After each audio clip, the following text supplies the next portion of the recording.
ஸ்ரீரங்கம்பட்டி இளஞ்சிங்கங்கள் கபடி குழு அடுத்து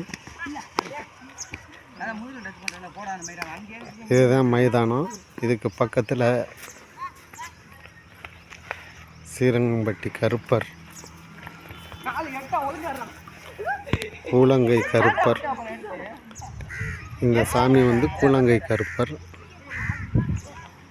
மக்களை ஷேர் பண்ணுங்கள், லைக் பண்ணுங்கள். இவர் கூழங்கை கருப்பர்.